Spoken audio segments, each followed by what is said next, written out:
পৃথিবীর বুকে অবস্থিত এ যেন অন্য এক দুনিয়া। নৈসর্গিক সৌন্দর্যের এই গ্রামটিকে দেখলে মনেই হবে না এটি চিরচেনাই ব্যস্ত পৃথিবীর কোনো জায়গা। ছবির মতো সুন্দর এই গ্রামটিতে সাইকেল ও ছোটখাটো কিছু নৌযান ছাড়া অন্য কোনো প্রকার যানবাহন নেই। কিন্তু কেন কেন এখানে কোনো হই হুল্লোড় নেই, নেই কোনো পাকা রাস্তা, নেই কোনো প্রকার যানবাহন।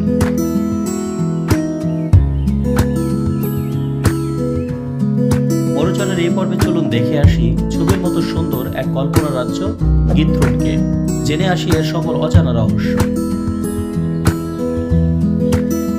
আধুনিকতার এই যুগে দুরন্ত সব যানবাহন ছাড়া চলাচলের কথা চিন্তাও করা যায় না।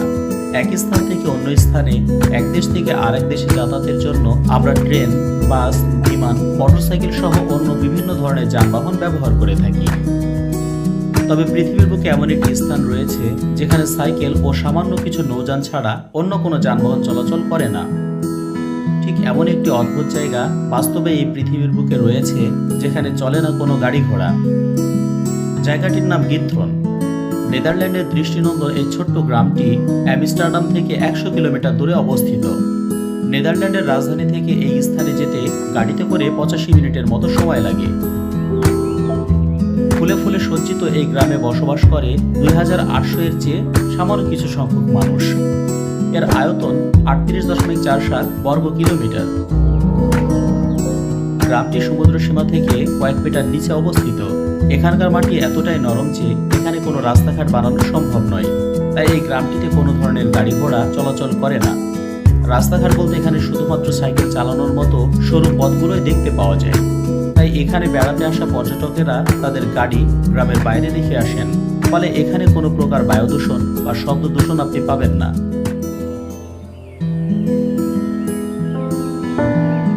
গ্রামটি এতটাই নিরিবিলি ও শান্ত যে এখানকার মানুষদের মতে মাঝে মাঝে সবচাইতে জোরে যে শব্দটি শুনতে পাওয়া যায় তা হলো হাঁসের ডাক।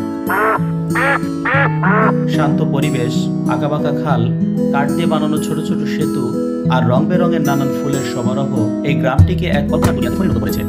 এখানকার বাড়িঘরগুলো পৃথিবীর অন্যান্য বাড়িঘরের মতো নয়, আবার আকৃতিতে অন্যরকম। 200 বছরের পুরনো এই বাড়িগুলো একটু বদলায়নি, ঠিক একই রকম রয়ে গেছে যেমনটি আগে ছিল। ঘরগুলো আকার আকৃতিতে দেখতে অনেকটা খামার বাড়ির মতো। পুরো গিত্রন 18 শতকের সব খামার বাড়ি দিয়ে ভরপুর। খড়ের এই বাড়িগুলোতে 2 থেকে 3টি করে রুম থাকে। প্রতিটি বাড়ির সাথে সিঁড়ি থাকে যা দিয়ে খালে নামা যায়। রূপকথার মতো সুন্দর এই জায়গাটিকে জনপ্রিয় করে তোলার জন্য বার্ট হান্সট্রা বিশেষ ভূমিকা রেখেছেন। এই ডাচ চলচ্চিত্র নির্মাতা 1958 সালে তার নির্মিত বিখ্যাত কমেডি মুভি ফানফেয়ারের শুটিং এখানে করেছিলেন। মূলত তখন থেকে আলোচনায় আসে ও জনপ্রিয় হয়ে ওঠে এই গিত্রন। ধীরে ধীরে পর্যটকেরা ভিড় জমাতে থাকে নয়নাভিরাম এই গ্রামটিকে দেখতে। তাই গিত্রনের অর্থনীতিতে এখন পর্যটন শিল্পেরই বেশি অবদান আছে বলে ধরে নেওয়া হয়।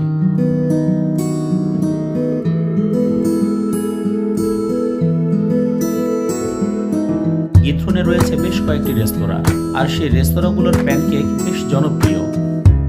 বহু বছর আগে থেকেই পর্যটকদের মূল আকর্ষণ হলো সেখানকার নৌকা। পর্যটকেরা সেখানে গিয়ে মোটর বাইক, ডোঙ্গা ভাড়া করতে পারে যেগুলো চলে ইলেকট্রিক মোটরে। আরামদায়ক ও ডবল সিট থাকার কারণে এই ইলেকট্রিক মোটরে চালানো নৌকাগুলোই পর্যটকদের কাছে বেশ জনপ্রিয়। তবে বেশিরভাগ ক্ষেত্রে সেখানকার নাগরিকেরা হুইস্পার বোট নামে এক ধরনের নৌকা ব্যবহার করে থাকেন, কারণ ইঞ্জিনবিহীন নৌকা হওয়ার কারণে শান্ত পরিবেশ বজায় থাকে, ধোঁয়ার সৃষ্টি করে না, ফলশ্রুতিতে পরিবেশ দূষিত হয় না। যেহেতু এখানে খাল আর নৌকারই সমারোহ, সেহেতু এখানকার বাচ্চারাও বেশ ভালো মতোই নৌকা চালাতে পারে। বলা হয়ে থাকে যে এখানকার বাচ্চারা হাঁটা শেখার আগেই নৌকা চালানো শিখে যায়।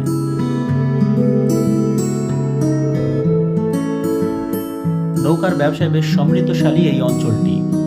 পুরো গ্রামের যাতায়াত ব্যবস্থা নৌকার উপর নির্ভর করায় নৌকার রমরমা ব্যবসা এখানে দেখতে পাওয়া যায়। এক একটি নৌকা বানাতে মোট সময় লাগে 3 থেকে 4 সপ্তাহ। গিত্রনে যে কোনো ধরনের যানবাহন ব্যবহারের উপর কঠোর নিষেধাজ্ঞা জারি করা আছে। যদিও পর্যটকেরা এই সুন্দর জায়গা দেখতে এসে ভিড় জমানোর কারণে এই নিয়মে খানিকটা পরিবর্তন হয়েছে, তাই এখন এখানে সাইকেল চালানোর অনুমতি আছে। তবে এখানে বেশিরভাগ সময়ই জলপথের মাধ্যমে যাতায়াত হয়ে থাকে। গ্রামের পুরাতন দিকটিতে কোনো অলিগলিও নেই। এই খালবিল ও নদীময় গ্রামটিতে 176টি সেতু রয়েছে, যার সবগুলোই কাঠের তৈরি। গ্রামের গ্রামের কাঁচা বাজার, মালামাল, এমনকি রেস্টুরেন্টের ডেলিভারিও হয় নৌকায় যাতায়াতের মাধ্যমে।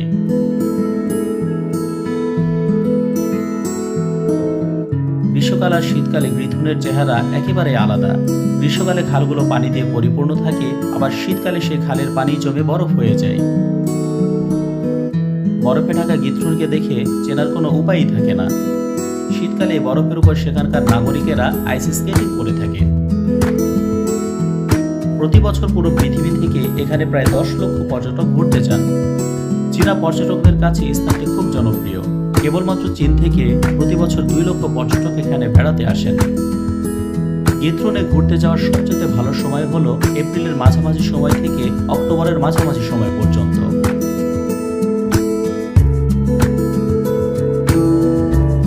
তিনটি কারণে গিথুন পৃথিবীর অন্য যে কোনো জায়গা থেকে একেবারেই আলাদা। 1. এখানে সবকিছুই ছোটখাটো, যেমন ঘরবাড়ি, নৌকা, খাল ইত্যাদি। এমনকি এখানে জনসংখ্যাও কম, সুপার মার্কেটগুলোও আয়তনে ছোট। 2. মাত্র একটি গ্রামে 176টি সেতু রয়েছে, যার সবগুলোই কাঠের তৈরি। 3. গিথুন নেদারল্যান্ডের ঠিক মাঝামাঝি অবস্থিত হওয়ার কারণে পৃথিবীর যে কোনো প্রান্ত থেকে যাওয়াটা বেশ সহজসাধ্য, অর্থাৎ এটি ব্যতিক্রমী সৌন্দর্যের স্থান হওয়া সত্ত্বেও দুর্গম নয়। গিথুনের ইতিহাস। সর্বপ্রথম 1230 খ্রিস্টাব্দে ভূমধ্যসাগরীয় কয়েকজন পলাতক মানুষ এই গ্রামটি প্রতিষ্ঠা করেন। তারা কয়লা বহন করার সুবিধার্থে গ্রামের দুটি প্রান্তের সংযোগস্থল স্বরূপ কয়েকটি খাল খনন করে। প্রথম তারা কয়লার খোঁজে বিভিন্ন জায়গা খনন করতে থাকে, আর এভাবে পুরো গিথুন জুড়ে তারা খনন কাজ চালাতে থাকে। খনন করে কয়লা উত্তোলনের পরের কাজ ছিল সেগুলোকে বহন করে নিয়ে যাওয়া। তখন তারা গ্রামের এক প্রান্ত থেকে অন্য প্রান্তে যাওয়ার জন্য খাদ ও খাল কাটতে থাকে। এর ফলস্বরূপ পুরো গিথুন সেজে ওঠে এক ভিন্ন রকম আঙ্গিকে। এখানে টি ওয়ার্ল্ডে ম্যাট আস নামে একটি জাদুঘর রয়েছে, যেখানে গিথুনের ঐতিহ্য ও সংস্কৃতি সম্পর্কে জানা যায়। এই জাদুঘরটি তৈরি করা হয়েছিল 1988 সালে। গিথুনের নামকরণ। গিথুন শব্দটির আক্ষরিক অর্থ হল ছাগলের শিং। এই নামকরণ করেন সেখানকার প্রথম আদিবাসীরা, যারা এর জলাভূমিতে শত শত ছাগলের শিং পেয়েছিল। এই শিংগুলো ছিল 10ম শতাব্দীর বন্যার অবশিষ্টাংশ, তবে এখন এখানে আর কোনো শিং নেই এবং গাছপালাগুলো একেবারেই ভিন্ন। 1973 সাল পর্যন্ত গ্রামটি একটি ভিন্ন পৌরসভা ছিল। বর্তমানে এটি ওভারিসার প্রদেশের অন্তর্গত। সরল, শান্ত ও মনোরম এই গ্রামটিকে বলা হয় উত্তরের ভেনিস শহর বা ছোট ভেনিস। ইতালির শহরটির সাথে অবকাঠামোর মিল থাকার কারণে এমন নাম দেওয়া হয়েছে। গিথুন যেমন শান্ত, সুন্দর, নিরিবিলি ও মনোরম, তেমনি আইসল্যান্ডের একটি দ্বীপ হল এলিডে। পুরো দ্বীপে একটি মাত্র বাড়ি। আটলান্টিক মহাসাগরের নীল জলের মাঝে নির্জনে দ্বীপটির বাড়িটি পৃথিবীর সবচেয়ে নিঃসঙ্গতম বাড়ি। পৃথিবীর সবচেয়ে নিঃসঙ্গ বাড়ি বিষয়ে জানতে অনুচরের এই ভিডিওটি দেখুন। ভিডিও ভালো লাগলে বন্ধুদের সাথে শেয়ার করুন। পৃথিবীর আশ্চর্য, রহস্যজনক ও বিখ্যাত